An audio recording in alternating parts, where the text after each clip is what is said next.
नमस्कार साथियों, आपका हमारे YouTube चैनल जुगल टेक्निकल में हार्दिक स्वागत है। मैं जुगल राठौर। साथियों, इस वीडियो में हम बात करेंगे असाधारण अवकाश यानी कि जो अवैतनिक अवकाश हैं, इसको लेकर जो है क्या नियम है, क्या क्या जानकारी है। जैसे कि स्थायी कार्मिक हैं या प्रोबेशन के कार्मिक हैं, उनके लिए असाधारण अवकाश किस प्रकार लिया जाता है, कितने दिन का लिया जा सकता है, उनकी सेवा में क्या क्या दिक्कत हो सकती है। यानी कि इस जो असाधारण अवकाश है, इसको लेकर पूरी जानकारी क्या है, महत्वपूर्ण दिशा निर्देश क्या हैं, पूरी जानकारी मैं आपको इस वीडियो में देने वाला हूं। तो कंप्लीट पूरा वीडियो देखिए।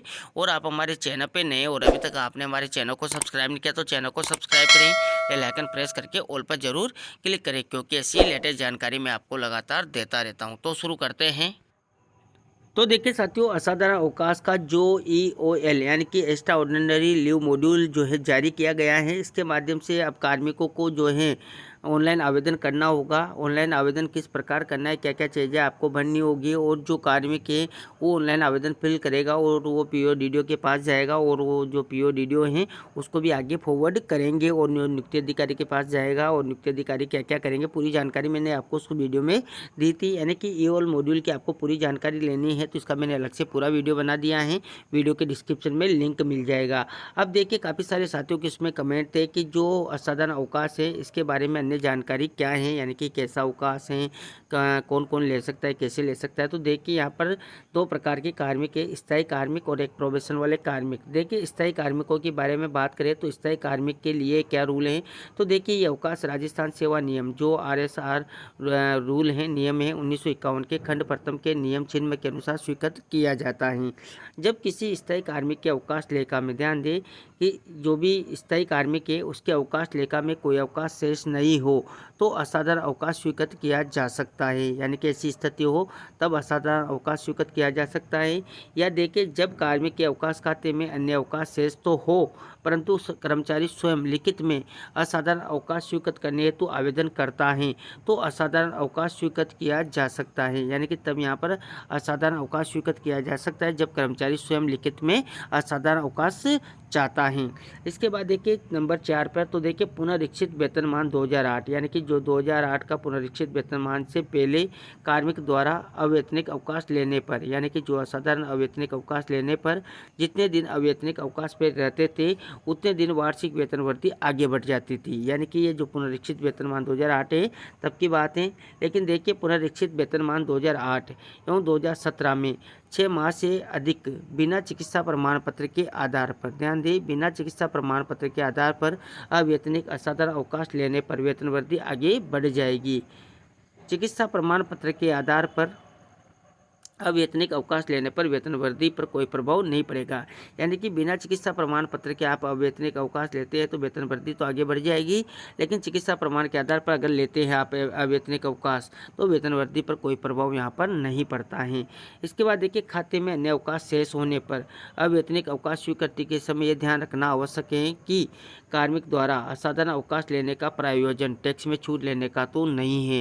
यानी कि इस चीज़ को भी ध्यान में रखा जाना चाहिए कि कार्मिक टैक्स से बचने के लिए या टैक्स में छूट लेने के लिए तो जो है अवैतनिक अवकाश नहीं ले रहा है। इसके बाद देखिए, स्थायी कार्मिकों हेतु कार्यालयाध्यक्ष द्वारा एक साथ 120 दिनों तक का साधारण अवकाश स्वीकृत किया जा सकता है। यानी कि जो स्थायी कार्मिक हैं उनके लिए कार्यालयाध्यक्ष द्वारा 120 दिन तक का असाधारण अवकाश स्वीकृत किया जा सकता है। अब देखिए, नियम 97(4) के अनुसार असाधारण अवकाश में कोई वेतन या भत्ते दे नहीं है।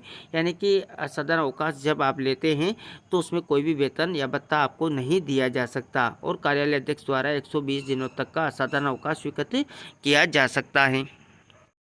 ये तो थी यहाँ पर स्थायी कार्मिकों के लिए। अब देखिए, जो प्रोबेशन कार्मिक हैं, यानी कि जो प्रोबेशन कार्मिक होते हैं उनके असाधारण अवकाश के क्या नियम हैं। तो देखिए, प्रोबेशन कार्मिकों को भी 1 माह तक उचित कारणों के आधार पर असाधारण अवकाश दे हैं।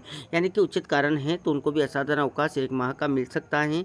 1 माह अर्थात 30 दिन से अधिक असाधारण अवकाश लेने पर, ध्यान दें, लेने पर चिकित्सा प्रमाण पत्र के आधार पर यह असाधारण अवकाश लिया जा सकता है। यानी कि 1 माह या 30 दिन से अधिक अगर आपको असाधारण अवकाश लेना है तो चिकित्सा प्रमाण पत्र के आधार पर आप ले सकते हैं।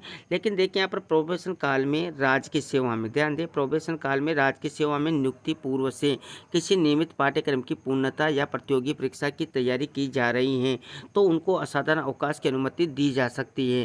कार्मिक द्वारा पाठ्यक्रम की पूर्णता या प्रतियोगी परीक्षा तैयारी हेतु जितने दिन का असाधारण अवकाश लिया है उतने ही दिन प्रोबेशन अवधि आगे बढ़ जाएगी। लेकिन यहाँ पर देखिए एक और नोट दिया हुआ, इसको अच्छे से रीड करें। देखिए प्रोबेशन काल में 30 दिन तक असाधारण अवकाश पर रहने पर प्रोबेशन काल आगे नहीं बढ़ेगा। यानी कि अगर आप 30 दिन तक असाधारण अवकाश लेते हैं तो आपका प्रोबेशन काल आगे नहीं बढ़ता है। अगर 30 दिन से एक दिन भी अधिक का अवकाश लिया, यानी कि आपने 31 दिन का लिया, यानी कि 30 दिन से ज़्यादा आप जो है असाधारण अवकाश लेते हैं तो फिर संपूर्ण अवधि अर्थात जैसे पूरे 2 साल में प्रोबेशन काल में 31 दिन असाधारण अवकाश पर रहे हैं तो फिर 31 दिन प्रोबेशन आपका बढ़ जाएगा। ऐसे अगर आप 40 दिन का असाधारण अवकाश लेते हैं तो आपका जो प्रोबेशन काल है वो 40 दिन आगे बढ़ जाएगा। तो इस प्रकार की ये स्थिति रहती है, यानी कि 30 दिन तक तो आपका असाधारण अवकाश पर आप रहते हैं तो प्रोबेशन काल में आपकी कोई दिक्कत नहीं आती, यानी कि प्रोबेशन काल 2 साल में ही आपका पूरा हो जाता है। लेकिन अगर आप 30 दिन से ज़्यादा का जो है असाधारण अवकाश लेते हैं, अवैतनिक अवकाश पे रहते हैं तो आपका उतने ही दिन प्रोबेशन आगे बढ़ जाता है जितने दिन आपने असाधारण अवकाश लिया है। तो ये थे यहाँ पर स्थायी और जो प्रोबेशन कार्मिक हैं उनके लिए जो असाधारण अवकाश है, अवैतनिक अवकाश है, उसको लेकर काफ़ी सारे नियम और भी क्या महत्वपूर्ण जानकारी हैं असाधारण अवकाश को लेकर देखिए वो भी मैं आपको बता देता हूँ।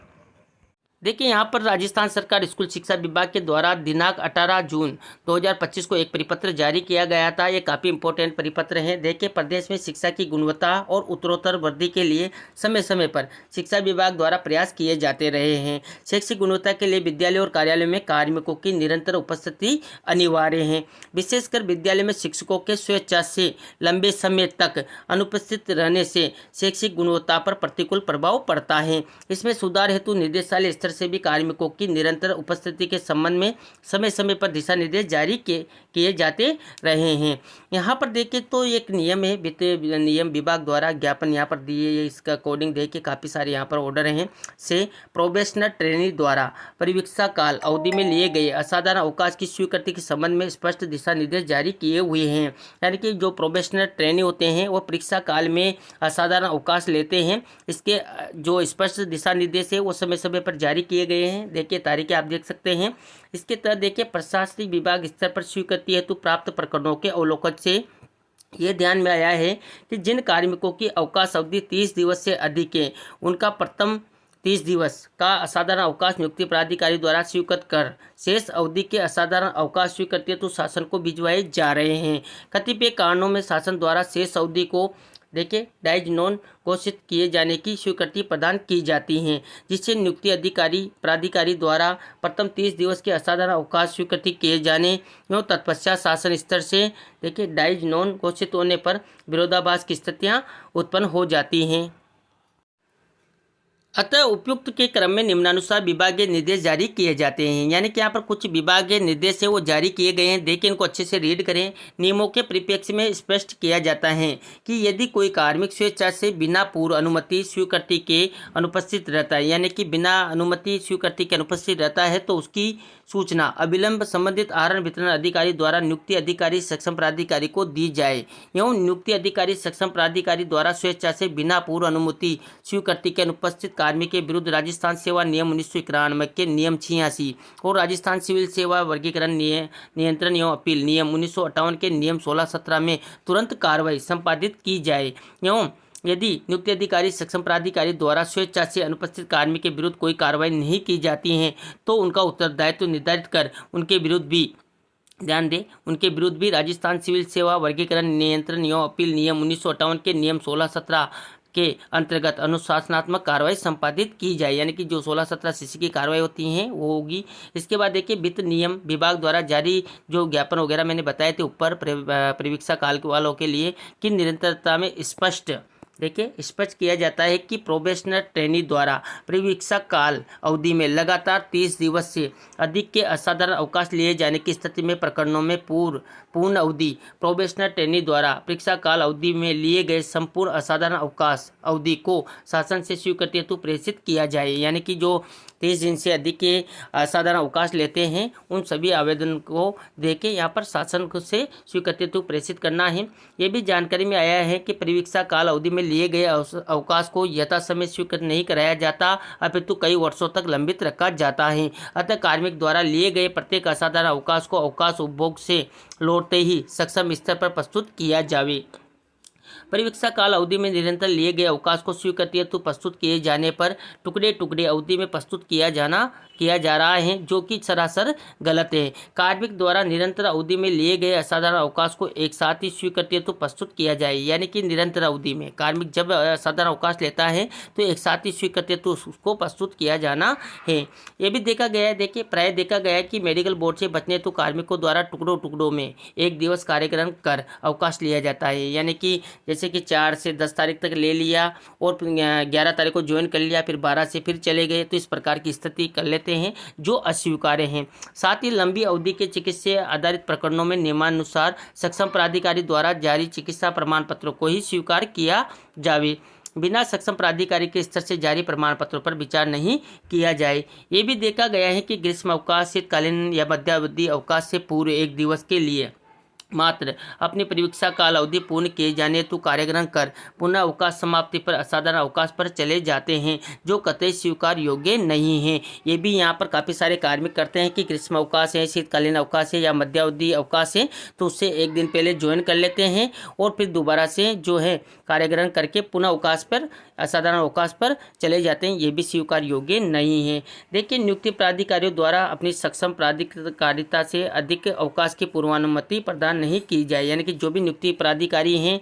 वो सक्षम प्राधिकारिता से यानी कि अपनी जो उनको देने की कैपेसिटी है इतनी ही आप यहाँ पर जो है स्वीकृति जारी कर सकते हैं, उससे अधिक अवकाश की पूर्वानुमति प्रदान नहीं की जाए। इसके बाद देखिए वित्त नियम विभाग के जो ये आदेश वगैरह जारी किए गए हैं में प्रदत्त निर्देशों की अवहेलना करने पर प्रकरण अग्रेसित किए जाने वाले अधिकारियों के विरुद्ध अनुशासनात्मक कार्रवाई अमल में लाई जाएगी। तो ये थी साथियों असाधारण अवकाश को लेकर पूरी जानकारी। साथ ही आपको ऑनलाइन प्रक्रिया जाननी है, ऑनलाइन आवेदन किस प्रकार करना है, कार्मिक को करना हो या पीओडीडीओ को जो है फॉरवर्ड करना हो, पूरी जानकारी मैंने पहले ही वीडियो बनाकर दे दी है। अगर आप वो वीडियो देखना चाहते हैं तो वीडियो के डिस्क्रिप्शन में लिंक मिल जाएगा, जहाँ जाकर आप पूरी जानकारी कर सकते हैं। साथ ही साथियों ऐसी ही जानकारी मैं आपको हमारे व्हाट्सअप और टेलीग्राम चैनल पर भी देता हूँ। अगर आप उनको भी ज्वाइन करना चाहते हैं तो वीडियो के डिस्क्रिप्शन में आपको लिंक मिल जाएगा, वहाँ जाकर आप उनको भी ज्वाइन कर सकते हैं। तो ये थी साथियों यहाँ पर असाधारण अवकाश को लेकर पूरी जानकारी। आपको हमारी जानकारी कैसी लगी, जानकारी अच्छी लगी तो लाइक करें, शेयर करें, और अभी तक आपने हमारे चैनल को सब्सक्राइब नहीं किया तो चैनल को सब्सक्राइब करें, बेल आइकन प्रेस करके ऑल पर जरूर क्लिक करें, क्योंकि ऐसी ही लेटेस्ट जानकारी मैं आपको लगातार देता रहता हूं। धन्यवाद साथियों, फिर मिलते हैं नई वीडियो में नई जानकारी के साथ। तब तक के लिए जय हिंद।